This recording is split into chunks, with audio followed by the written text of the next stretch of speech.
Kita akan belajar tentang kekuatan doa. Doa. Apa itu sebetulnya arti doa? Kita sering berkata, saya berdoa, saya berdoa, saya berdoa. Nah, doa itu sendiri apa?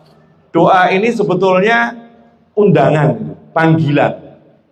Jadi kalau saya lagi berdoa, berarti saya lagi memanggil. Makanya Allah katakan di dalam surat Ghafir atau surat Al-Mu'min ayat 60, wa qala rabbukum ud'uni astajib lakum. Tuhanmu, ya, Allah Subhanahu wa taala. Ini terjemahannya Tuhanmu ya. Kalau teks Al-Qur'an aslinya rabbukum, Tuhan kalian. Ya, Tuhan kalian. Dan Tuhan kalian telah berkata, ud'uni astajib lakum.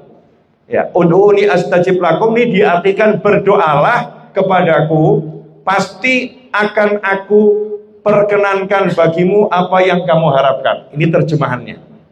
Ud'uni, Allah berkata, panggil aku, undang aku. Ya, berdoalah kepadaku itu artinya panggil aku, undang aku. Saya mau undang raja, repot. Ya, belum tentu raja mau saya undang. Padahal yang punya kekuasaan seorang raja. Semua di tangannya raja ini. Saya mau undang raja tersebut, susah. Dan saya belum temukan raja yang buat pengumuman ke rakyatnya. Silahkan panggil saya datang. Ya, silahkan panggil saya datang. Belum. Nah, ini Allah Ta'ala Maharaja, yang punya segala-galanya, yang punya semuanya, yang menguasai kita. Apapun itu ada dalam genggamannya Allah Subhanahu wa ta'ala. Dan Allahnya bukan memberatkan hambanya, Allahnya bukan ngasih syarat macam-macam, justru Allahnya berbicara tanpa syarat. Ud'uni astajib lakum. Panggil aku jawab panggilan. Nah, ulama mengatakan di ayat ini bukti kalau doa itu nggak ada syaratnya. Hakikatnya ya, doa itu nggak ada syaratnya. Mau kita ahli maksiat, mau kita ahli taat, mau kita lalai, mau kita ingat, nggak ada syaratnya. Syarat doa harus ahli taat, enggak. Nanti akhirnya yang punya maksiat enggan berdoa. Betul ya? Nah, syarat doa misalnya orangnya harus pinter, nanti yang belum pinter dia nggak bisa berdoa. Syarat doa hatinya harus bersih. Nanti orang yang hatinya kotor akhirnya nggak mau berdoa. Allah kasih doa tanpa syarat. Tentunya kalau hatinya itu bersih, doanya lebih dalam tanda kutip didengar. Kalau hatinya itu lurus, doanya akan lebih cepat, ya, tanpa pengabulan. Begitu menurut aturan syariat yang ada. Nah, ulama berkata, ud'uni astajib lakum. Syaratnya apa di sini? Syaratnya doa itu cuma satu, ya doa itu sendiri. Syaratnya kamu doa, kamu panggil, saya jawab. Bapak Ibu sekalian pernah dengar istilah 911? Apa itu 911? Emergency call-nya Amerika atau Saudi kalau nggak salah juga 911. Betul ya? 911. Emergency call. Pertanyaan saya, kalau kita di negara yang emergency call-nya 911, tugas kita cukup ngapain? Telepon. Betul ya, cukup telepon. Direspon enggak? Direspon. Nah, kalau 911 saja kita pencet langsung ada respon, masa Allah enggak ngerespon? Berani kita ngomong sama Allah, Allah enggak ngerespon ya. Allah enggak ngerespon. Na'udzubillah min dzalik. Allah Maha mendengar, wa huwas samiul alim. Maha mendengar, Maha mengerti. Tapi lakukan tugasmu, pencet itu nomornya, tombolnya dipencet, angkat gagangnya, telepon dia, panggil, hello, I need help, saya butuh pertolongan, saya ada di sini, yang saya butuhkan ini tentunya dikonfirmasi sama pihak yang di sono, siapa namamu, kamu tinggal di mana, ini lagi benar minta atau lagi mabuk dan lain sebagainya, diperjelas oleh yang bersangkutan. Nah, Allah Subhanahu wa ta'ala alhamdulillah nggak perlu diperjelas. Kenapa? Allah Maha jelas. Allah maha mengerti, Allah maha paham. Dan kita sebetulnya nggak butuh banyak kata-kata. Banyaknya kata-kata itu hanya bentuk kita merayu Allah Subhanahu wa Ta'ala. Hanya bentuk menunjukkan aku benar-benar butuh, makanya banyak ngomong. Padahal kalau kita cukup ngomong Allah, yang di hati kita ini apa kita sampaikan dengan satu lafzul jalalah Allah, maka Allah sudah paham. Nah, ini hakikatnya doa. Makanya kita harus yakin kalau kita udah bilang Allahumma ya Rabbi, duhai Allah, jangan pernah melihat diri kita. Kadang-kadang itu ya kadang-kadang ada yang membisikkan gitu di hati, siapa kamu manggil-manggil Allah? Oh, kamu tuh masih banyak dosa kok manggil-manggil Allah. Kamu itu masih banyak maksiat kok manggil-manggil Allah. Ini yang bisikan begitu adalah setan, iblis dan kawan-kawannya yang bekerja merusak hati manusia. Alladzi yuwaswisu fi sudurin nasi minal jinnati wan nas. Kalau ada bisikan semacam itu, ngomong saja, betul aku berdosa. Tapi kalau minta ya sama Allah, terus mau minta sama siapa? Betul aku ini buruk akhlakku, tapi kalau minta ya sama Allah. Lantas mau minta sama siapa? Nah, kalau pendosa nggak boleh minta sama Allah, terus suruh minta ke siapa? Wong Tuhan cuma satu, nggak ada yang lain. La ilaha illallah. Makanya Allah membuka pintu doa ini kepada siapapun tanpa syarat. Syaratnya cuma satu, yaitu tadi doalah. Ya berdoalah. Makanya sangat buruk kalau kita membatasi kuasa Allah dengan kelemahan yang ada dalam diri kita. Membatasi kuasa Allah dengan kelemahan yang ada di diri kita. Saya, mana mungkin. Saya, mana mungkin.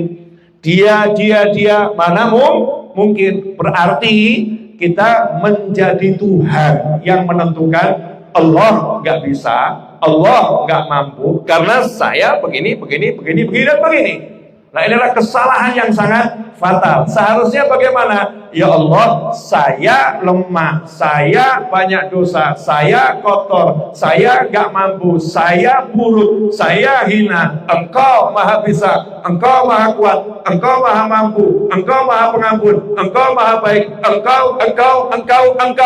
Itulah bedanya Tuhan dengan makhluk. Tuhan Allah maha bisa, makhluk serba tidak bisa. Nah, di situ baru nanti kita tahu asyiknya berdoa. Ya, tahu asyiknya berdoa, manggil Allah. Allahumma ya Allah tolong, ya Allah tolong, ya Allah tolong. Nikmat ketika ngobrol dengan Allah Subhanahu wa Ta'ala. Sayangnya kita ini sering ngobrolnya kalau udah mentok. Kalau udah kepepet baru ngajak ngobrol Allah ya. Udah gak bisa apa-apa baru ngajak ngobrol Allah. Biasanya kalau begitu sama Allah diperpanjang susahnya. Kenapa? Karena malaikat akan mengatakan, ya Allah, yang ini jarang ngajak ngobrol. Udah, biar dia ngobrol terus, suaranya merdu, suaranya enak. Ya, ibarat begini. Boleh Bu, saya buat contoh, boleh nggak Bu? Boleh ya? Ada suami kok nggak pernah ngajak ngobrol istrinya. Istrinya baik, masakan, nyetrikakan, dan lain sebagainya. Tapi suaminya nggak pernah ngajak ngobrol. Suatu hari istrinya ngambek. Ya, istrinya ngambek. Istrinya diem. Biasanya ngasih sarapan, nggak dikasih sarapan. Biasanya ngasih makan siang, nggak ngasih makan siang. Biasanya nyiapkan kopi sore hari, nggak nyiapkan kopi sore hari. Pertanyaan saya, suaminya ngajak ngobrol enggak kira-kira? Ngajak. Ada apa, Dik? Kenapa? Ini kalau istri yang manja akan diperpanjang ngambeknya. Kalau saya begini dia mau ngomong. Kalau saya nggak begini dia nggak mau ngomong. Nah, ini orang yang jarang ngobrol sama Allah, maka kalau dapat susah, terus dia ngajak ngobrol Allah Ta'ala dengan ya Allah tolong, ya Allah tolong, Allah senang tuh dengar suaranya. Diperpanjang itu masanya. Diperpanjang masanya. Makanya jangan sampai masa susah kita diperpanjang gara-gara kita jarang ngajak ngobrol Allah Subhanahu wa ta'ala. Setiap saat seringlah ngobrol sama Allah. Ya Allah, alhamdulillah. Ya Allah, lagi begini. Ya Allah, saya minta ini. Ya Allah, saya butuh ini. Ngobrol aja sama Allah, ngomong sama Allah. Apa susahnya? Ngomong dengan Allah subhanahu wa ta'ala. Makanya sampai Allah berkata pada Nabi Musa alaihissalam, wahai Musa, kalau tali sandalmu putus, minta sama aku. Ngomong, ya Allah, tali sandal putus, tolong kirimin saya. Ya, tolong kirimin saya tali sandal. Tapi jangan duduk terus nunggu mana kirimannya. Bukan begitu. Terus melanjutkan aktivitas, bekerja dan lain sebagainya. Tapi yang diajak ngobrol Allah dulu. Itulah namanya doa. Jadi hakikatnya doa begitu. Maka orang yang rajin berdoa gak pernah kesepian. Gak pernah kesepian karena dia punya Allah subhanahu wa ta'ala. Jadi syaratnya doa adalah doa itu sendiri. Karena itu doanya iblis dijawab sama Allah. Iblis ketika dilaknat, iblis loh ini kurang apa? Disuruh sujud gak mau sujud, kan melawan Allah Ta'ala. Doanya iblis saat itu, anzirni ya Allah, tolong tunda, jangan disiksa sekarang saya. Tunda ya Allah, jangan disiksa sekarang, tunda sampai hari kebangkitan. Sama Allah dijawab doanya, ya saya tunda, tapi sampai waktu yang saya tentukan, bukan kamu yang ngatur waktunya. Iblis mau ngatur-ngatur Allah sampai hari kebangkitan nanti. Ya Allah, nggak maulah diatur sama iblis. Maka Allah jawab, iya saya tunda, tapi waktunya saya yang ngatur sampai waktu yang tertentu. Ulama mengatakan iblis saja doa diterima. Masa hamba Allah doa kok nggak diterima? Nggak mungkin. Pasti doanya diterima dan dijawab oleh Allah subhanahu wa ta'ala. Selanjutnya, dalam ayat 186 surat Al-Baqarah, Allah mengatakan, wa idza salaka ibadi anni fa inni qaribun ujibu da'watad da'i idza da'ani falyastajibu li wal yu'minu bi la'allahum yarshudun. Jika hamba-hambaku bertanya kepadamu tentang aku. Ini ayat asbabun nuzulnya, ada yang nanya sama Nabi Muhammad SAW, Allah di mana? Apakah di langit? Nanti kami akan panggil Allah kalau di langit. Atau di mana Allah? Ya, atau Allah ada di mana? Nah, ini perlu dijelaskan. Allah Maha Suci dari menyerupai dan diserupai oleh makhluk. Karena itu Allah tidak bisa disifatkan dengan tinggal di suatu tempat. Karena tempat itu adalah ciptaannya Allah subhanahu wa ta'ala. Kalau Allah tinggal di suatu tempat, berarti kita bayangkan Allah berbentuk seperti makhluk. Dan itu adalah kekufuran. Na'udzubillah min dzalik. Maka Maha Suci Allah dari semua itu. Karena itu ketika Nabi Muhammad SAW ditanya, Allah di mana? Maka Allah yang jawab, wa idza sa'alaka ibadi anni, jika hamba-hambaku bertanya kepadamu tentang aku. Seharusnya ayatnya itu, kalau menurut tata bahasa Arab, jika hamba-hambaku bertanya kepadamu tentang aku, maka katakanlah kepada mereka. Ya, maka katakanlah kepada mereka. Tapi karena Allah ingin menunjukkan Allah Maha dekat, maka khusus yang ayat ini Allah tidak mewakilkan kepada Nabi Muhammad SAW. Wa idza sa'alaka ibadi anni, kalau hamba-hambaku bertanya kepadamu tentang aku, fa inni qarib, Allah yang jawab langsung, aku Maha dekat. Allah nggak ngomong, sampaikan ke mereka ya, sungguhnya aku Maha dekat, enggak. Tapi langsung dijawab oleh Allah Ta'ala, fa inni qarib, sesungguhnya aku Maha dekat. Jadi Allah bukan di mana dan di mana, udah Maha dekat gitu aja, nggak ada jarak, nggak ada tempat, nggak ada semua itu. Asal kita panggil, maka kita udah dijawab oleh Allah Subhanahu wa ta'ala. Sampai di sini bisa dipahami? Ya, nggak paham nggak apa-apa, tenang aja. Saya kadang-kadang kalau belajar saya juga nggak paham. Ustaz saya nanya paham, nggak paham gitu. Nggak apa-apa. Nanti guru saya akan mengatakan, insya Allah suatu saat kamu akan paham. Paham tuh nggak harus sekarang dan nggak harus paham semua. Ada yang kita pahami sedikit itu udah nikmatnya luar biasa. Nah itu hakikat doa. Makanya Allah marah kalau ada orang yang nggak mau doa sama Allah. Dalam hadis Rasul bersabda SAW, man lam yas'alillah yaghdab alaih. Barang siapa yang tidak mau bertanya pada Allah, nggak mau minta sama Allah, nggak mau doa sama Allah, nggak minta sama Allah, yaghdab alaih, Allah marah sama dia. Allah marah sama dia. Enak loh kita ini. Allahnya maha kaya, Allahnya maha penyayang, Allahnya maha. Kok kita nggak mau minta? Saya asik pokoknya. Ya Allah, saya minta ini. Minta ngomong. Ya. Dan kalau minta itu jangan nanggung-nanggung gitu. Ya Allah, kalau boleh kasih, kalau nggak mau ya nggak apa-apa. Allah paling sebel sama orang seperti itu. Marah itu Allah kalau ada orang seperti itu. Kalau minta tuh yang mulih, mekso gitu. Ya Allah, saya minta. Tapi kalau sama Allah nggak dikasih, jangan marah. Percaya saja, Allah ngasih, cuma lagi disimpan. Lagi disimpan. Nanti dikeluarkan, cairkan pada saat betul-betul kita butuh. Nah, minta. Jangan pernah ragu ketika minta pada Allah Subhanahu wa Ta'ala. Nah, doa ini kalau kita sering akan jadi senjata. Doa silahul mu'min, sabda Nabi Muhammad SAW. Senjata kita paling kuat adalah doa.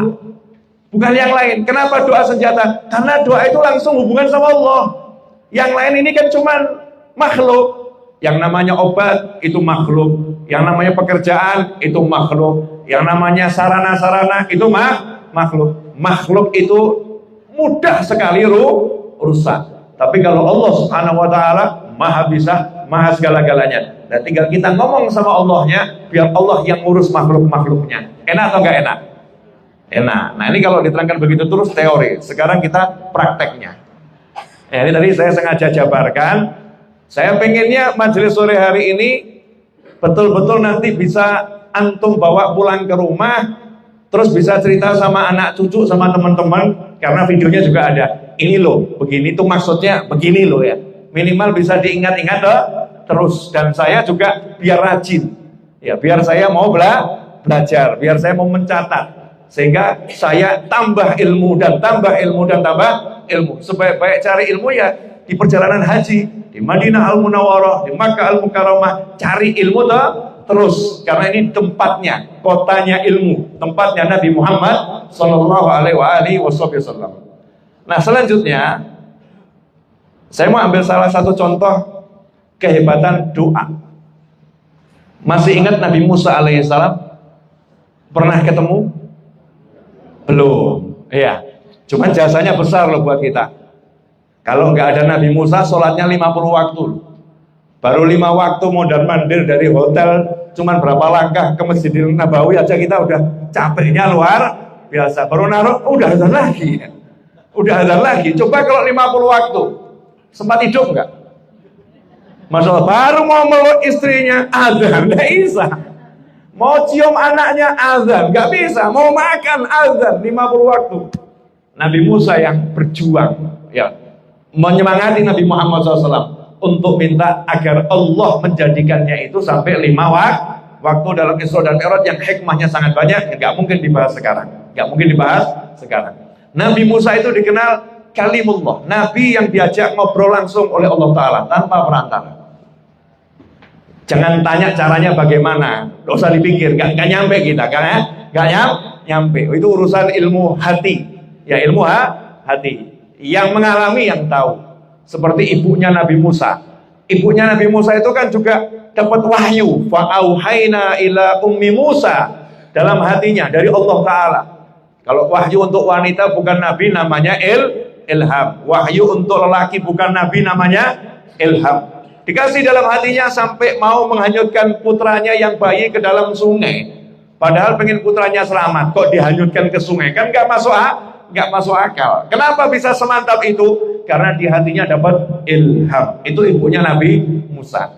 Nabi Musa itu dikenal ngalem, kalau coro Jawa ini pun bahasa Jawanya ngalem, bahasa Indonesia manja pol, Superman manja. Manjanya luar biasa, seperti Bani Israel. Nabi Musa manja dengan Allah Subhanahu wa Ta'ala. Karena satu kasus, Nabi Musa harus menyelamatkan diri meninggalkan kerajaannya Fir'aun. Menyelamatkan diri meninggalkan kerajaan Fir'aun, dikejar sebagai buronan, ya, sebagai buronan. Dalam tafsir disebutkan kurang lebih 7 hari gak makan, cuman minum.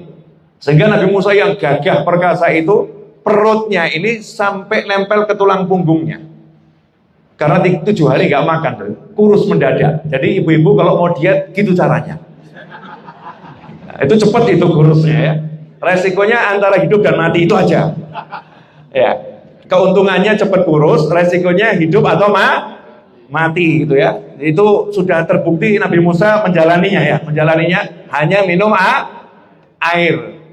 Nah, sampai ke satu tempat ada perempuan mau ambil air, ternyata terhalang oleh laki-laki yang badannya besar. Laki-laki itu ambil air, selesai ambil air, sumurnya ditutup dengan batu. Nabi Musa yang dalam keadaan lapar dan letih dan lelah dan lemah, nggak sampai hati melihat ada orang lemah tidak bisa mendapatkan apa yang dia inginkan. Maka bangun, batunya diangkat, terus ambilkan air untuk perempuan tadi, atau persilahkan perempuan tadi ambil air. Setelah itu perempuannya disuruh jalan. Nah, ini hebatnya Nabi dan Rasul dan para wali. Akhlaknya seperti ini. Kalau lihat orang susah ditolong, nggak lihat kondisinya, nggak mengatakan aku capek, aku lelah, aku letih, ngapain harus nolong dia. Enggak, berbuat baik kondisinya apapun. Nah, dua wanita ini pergi, kakak beradik ini pergi. Nabi Musa menjauh dan tidak SKSD. Biasanya ini oknum mas-mas ya, oknum mas-mas. Kalau nolong mbak-mbak, setelah nolong terus nanya, dari mana di? Ini kalau berlanjut bahaya. Ya berlanjut bahaya. Nabi Musa nggak pakai SKSD, sok kenal sok dekat, enggak. Nolong selesai terus nyingkir. Nah, setelah nyingkir dalam keadaan lapar, dalam keadaan sangat lemah, dalam keadaan sangat letih, Nabi Musa alaihissalam bersandar di bawah pohon. Ya, bersandar di bawah pohon, diabadikan oleh Allah Ta'ala di dalam surat Al-Qasas ayat 24, 25, 26, 27 dan seterusnya itu ya. Sampai 27, 24, 25, 26, 27. Fasaqalahuma thumma tawalla ila dhilli faqala rabbi inni lima anzalta ilayya min khairin faqir. Maka dia Musa memberi minum ternak kedua perempuan itu. Dia kemudian berpindah ke tempat yang teduh, lalu berdoa di bawah pohon, berdoa. Nah, ini ada satu hikmah ya, boleh dicatat hikmah. Kalau doa itu cari posisi yang enak. Ya, Nabi Musa mau doa aja, cari dulu di tempat yang teduh, enak ya, baru ngobrol. Kadang-kadang kita ini mau doa kok cari pilih yang susah-susah dulu. Ya, susah-susah dulu. Kalau bisa sambil enak, ngapain sambil susah. Cari tempat yang teduh, bersandar, udah enak badannya, baru ngomong kepada Allah Ta'ala. Apa ucapannya? Rabbi inni lima anzalta ilayya min khairin faqir. Duhai Tuhanku, sesungguhnya aku ini sangat memerlukan kebaikan yang Engkau turunkan kepadaku. Saya butuh banget ya Allah, butuh rezeki. Kata khair itu kalau dalam bahasa Al-Quran maknanya banyak, kebaikan. Di antara artinya adalah al-mal. Arti al-khair itu al-mal. Kebaikan yang dimaksud adalah harta. Di antaranya. Jadi Nabi Musa lapar, butuh makan, dia minta sama Allah Ta'ala, ya Allah, saya butuh rezeki buat makan, lapar ini, capek, biar badan saya enak. Hasilnya apa? Jawabannya langsung ayat yang 25-27, nanti silahkan dibaca ya, Al-Qasas 25-27, baca ayatnya dan terjemahannya. Intinya apa? Langsung perempuan tadi sampai di rumah, cerita sama bapaknya, ya, kemudian ngomong sama bapaknya, ayah kalau mau cari pekerja itu yang kuat, qawiyun amin, dan bisa dipercaya. Laki-laki tadi itu pantas dijadikan karyawan. Akhirnya salah satu diutus oleh ayahnya untuk mengundang Nabi Musa ke rumahnya. Nah, ulama kemudian berkata, perhatikan ayat ini, setelah berbuat baik, kemudian berdoa, maka Allah mewujudkan apa yang dia inginkan. Allah wujudkan apa yang dia inginkan. Doanya Rabbi inni lima anzalta ilayya min khairin faqir. Ya Allah, aku sangat butuh kebaikan darimu untuk aku. Hasilnya apa? Langsung diundang makan. Jadi butuh pertama kali apa itu? Makan. Langsung diundang oleh Nabi Syuaib ke rumahnya untuk diundang apa? Makan. Setelah diundang makan dikasih apa? Dikasih pekerjaan dan tempat tinggal. Dikasih pekerjaan dan tempat tinggal. Sebelumnya beliau pengangguran, musafir, gak punya pekerjaan, gak punya harta, cuman pakaian yang melekat. diundang makan, perutnya kenyang, setelah itu dikasih pekerjaan, nggak jadi pengangguran lagi, dan langsung dinikahkan. Masih saat itu belum punya pasangan hidup, dikasih jodoh, dinikahkan langsung oleh orang tua yang soleh, dikasih wanita yang solihah. Karena itu siapa yang mungkin punya kerabat, punya teman, punya saudara pengangguran, jomblo, ya duitnya belum banyak, yang rajin-rajin baca doa ini. Nanti insya Allah itu langsung ada yang undang tuh nanti. Ya nggak usah ngajukan lamaran, langsung akan dilamar, dilamar. Ini kasusnya Nabi Musa dilamar loh, diundang, ditawari pekerjaan, dilamar untuk jadi menantu. Modalnya apa? Jangan lupa ada dua. Nomor satu, berbuat kebaikan. Nomor dua, berdoa, minta pada Allah Subhanahu wa Ta'ala. Kemudian contoh yang satu lagi dalam Al-Quran adalah kisah Nabi Ibrahim alaihissalam, di mana Nabi Ibrahim kita tahu meninggalkan putranya Nabi Ismail alaihissalam dan meninggalkan istrinya Siti Hajar alaihissalam di lembah yang gak ada manusia, gak ada kehidupan. Kita udah paham semua itu. Tapi doanya ternyata kan gak masuk akal. Naik ke atas bukit minta sama Allah Ta'ala yang gak masuk akal. Rabbana inni askantu min dzurriyyati biwadin ghairi dzar'in inda baitikal muharram Rabbana liqimus shalah faj'al afidatan minan nasi tahwi ilaihim. Tolong ya Allah, jadikan sebagian hati manusia mencintai mereka, mau mendatangi mereka. Tolong ya Allah, beri mereka rezeki buah-buahan agar mereka jadi hamba-Mu yang bersyukur. Mau di situ gak ada kehidupan, gak ada manusia, minta buah-buahan, minta dicintai orang. Ini suatu hal yang gak masuk akal. Mestinya nomor satu kan minta tolong hidupkan, tolong selamatkan. Kan mestinya begitu. Oh, kondisinya gak ada air, gak ada siapa-siapa. Tapi Nabi Ibrahim yakin pasti anak dan istrinya diurus oleh Allah Subhanahu wa Ta'ala.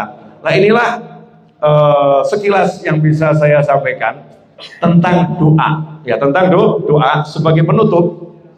Nah, sebagai penutup ada satu kalimat yang saya share di mana-mana. Pikiranmu adalah doamu. Pikiranmu adalah doamu. Makanya hati-hati dengan pikiran kita masing-masing. Contoh, pernah enggak ibu mikir begini? Ya pernah ya? Apa enggak? Coba buktikan. Mikir begini, baru beli kerudung bagus, terus ibu bilang, wah nanti ini kalau sobek repot saya ini. Enggak lama sobek. Pernah enggak? Pernah kan ya? Nah jadi hati-hati. Pikiranmu adalah doamu. Allah berkata, ana 'inda dhanni 'abdi bi falyadhunna bi ma syaa. Aku terserah prasangka hambaku, karena aku sesuai dengan prasangkanya. Makanya hati-hati dengan prasangka, pikiran-pikiran kita ini. Terkhusus di Madinah Al-Munawwarah dan Mekah Al-Mukarramah. Mikir yang enak-enak saja. Jangan pernah mikir yang gak enak. Mikir misalnya, wah nanti anak saya sakit. Gak lama akan dapat telepon tuh. Gak lama akan dapat telepon. Anaknya sakit panas, wah pikiran saya. Makanya kalau tinggal anak di rumah mikir yang enak-enak saja. Anak saya akan senang, anak saya yang enak-enak aja, semuanya yang enak. Pekerjaan, masya Allah. Ada yang di sini hidupnya cuma pikir pekerjaan di Indonesia, dipikirin terus. Nanti gimana pekerjaan saya, nanti bagaimana. Nah, ya nanti seperti kamu pikirkan. Mikir saja yang enak. Nah anehnya, ada orang diajak mikir enak kok nggak bisa ya. Ya, diajak mikir enak kok nggak bisa. Nah, saya ngomong baru diajak mikir enak aja nggak bisa, kok pengen hidup enak. Baru diajak mikir enak aja nggak bisa, kok dia mau hidup enak ya. Insya Allah bisa, tapi butuh perjuangan, beresin pikirannya dulu. Terakhir, sebelum saya tutup, satu contoh ini. Orang diajak mikir enak nggak bisa. Ada satu orang hadir pengajian di rumah saya, di majelis di Solo sana. Selesai pengajian, dia menghadap ke saya, kemudian berkata, Ustaz, tolong doakan saya sakit. Saya jawab, Alhamdulillah kamu sehat. Dia jawab lagi, enggak Ustaz, saya sakit. Saya jawab lagi, Alhamdulillah kamu sehat. Dia jawab lagi, enggak, saya sakit. Terakhir saya bilang, ya sakarepmu. Up to you, terserah kan? Kamu. Mestinya gimana kalau ada orang bilang kamu sehat, amin, alhamdulillah. Gak usah jelaskan sakit kita. Oh, udah bisa datang ke pengajian, bisa jalan ke sana ke sini, apapun penyakitnya berarti sehat. Sebaliknya saya punya murid kanker payudara stadium 4, sudah berkali-kali di kemo. Dia datang ke rumah sakit, di salah satu rumah sakit di Jakarta sana, pulang ke Solo laporan sama saya, Habib, kata Pak Dokter usia saya tinggal setahun. Saya langsung ucap alhamdulillah. Kamu besok terbang ke Jakarta, bilang terima kasih sama dokternya. Kaget dia. Kok bisa begitu? Gimana, Bib? Lawang saya aja jamin usiamu sampai nanti, nggak bisa kok. Ada yang jamin sampai setahun, ya ambil, bagus itu. Ada yang jamin sampai setahun itu ambil, bagus. Wong saya jamin sampai nanti 1 jam lagi, 1 menit, saya nggak bisa. Nggak tahu saya kamu mati kapan. Kok ada yang bisa jamin usiamu masih setahun? Itu luar biasa. Kamu harus bilang terima kasih. Akhirnya dia paham. Oh, maksud Habib gak usah urus hidup dan mati. Ngapain? Orang hidup kok mikir kapan mati. Belum hidup kok mikir kapan mati ya. Belum mati kok mikir kapan mati. Akhirnya gak bisa menikmati hidup. Nikmati hidupmu sekarang. Sakit berobat, udah selesai. Gak usah dipikir aku akan mati. Mati gak nunggu namanya sakit. Sehat juga akan mati. Kok bingung saya akan mati. Gak ada. Nikmati hidup, alhamdulillah. Udah lebih 5 tahun masih datang pengajian tiap Jumat.